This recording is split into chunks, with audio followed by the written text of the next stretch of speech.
Wednesday the 11th of January 1995. Arrived in Memphis about 6 a.m, which I soon learned was not the most ideal time to arrive.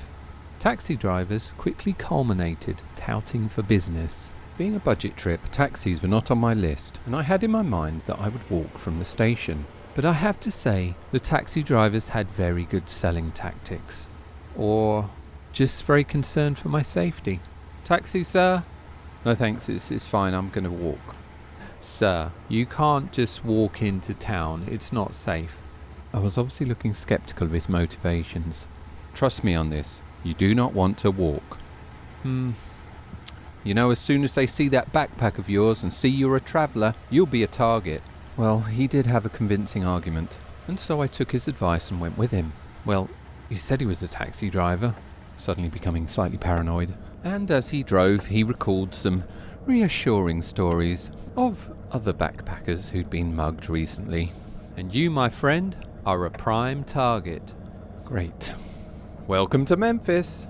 So the driver said, "I'll take you to the Greyhound station. It will be safe there until daylight. Enjoy your trip." Yeah, thank you. And so I waited at the Greyhound bus station with some other people, some of who were waiting for buses, and some I think were just in from the cold to watch a bit of TV. And from time to time a representative of the law would move them on, but in time they would reappear and reconfigure like moths around the light of the television, or seek some sleep on the bus station seats. I have to say it wasn't a particularly pleasant wait, and so I got rid of my "mug me" sign by putting my rucksack in a locker, and with some trepidation set off out into the daylight. I was soon pounced upon by a guy who introduced himself by telling me that he had been watching me, but reassured me that he wasn't going to rob me. Well, I feel so much better now. His eyes were lifeless and cold, but he said he could show me round, and when I politely declined his offer of a tour, he recalled the story of his misfortunes, and then requested money for his accommodation for the night. But having my own monetary limitations, I didn't give him the entire amount, but it did seem wise to come to a compromise, and so I continued on my journey looking for advice at the tourist information. Of course, when one comes to Memphis, one has to visit Graceland, the home of Elvis Presley. And I asked the lady which local bus I needed to take and what time they went. She looked somewhat bemused. She said that tourists go on the tour bus. They don't go on the local bus. I said I'm not part of a tour, but if you can tell me which local bus I need to take, that would be great. Okay, well, if you're sure, yeah, why not? Well, I guess I'd find out why not. In the meantime, at 10 to 11 I took my position at the exclusive Peabody Hotel. There I waited as a large crowd amassed with great anticipation. And at 11 o'clock sharp, the smart gentleman rolled out the red carpet, the Sousa brass band music played through loudspeakers, and the lift doors opened, and a line of mallard ducks waddled elegantly down the carpet, lined either side with adoring, smiling, waving spectators. Oh, they're so cute! Well, being a duck fan since childhood, this was something I didn't want to miss.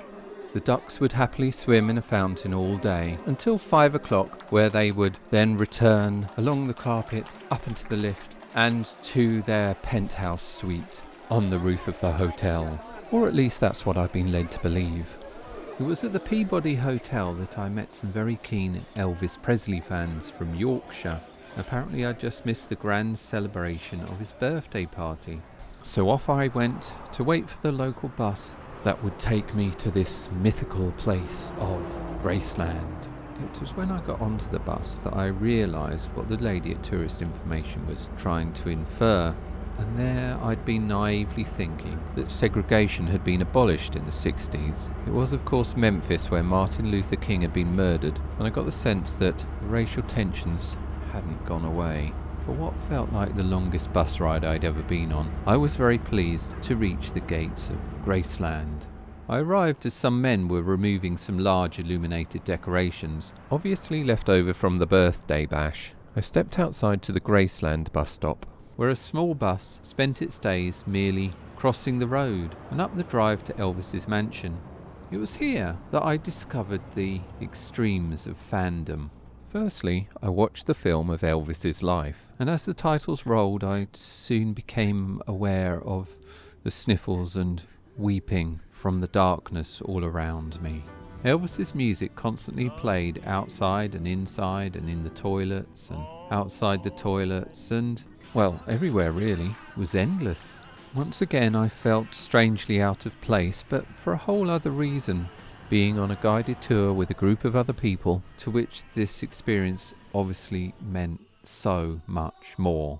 Every room had a different decorative theme, each more horrible than the last. The one room that I did enjoy was the jungle room, with its huge, chunky, carved wooden furniture, wild animal adornments, green carpeted ceiling, and waterfall feature.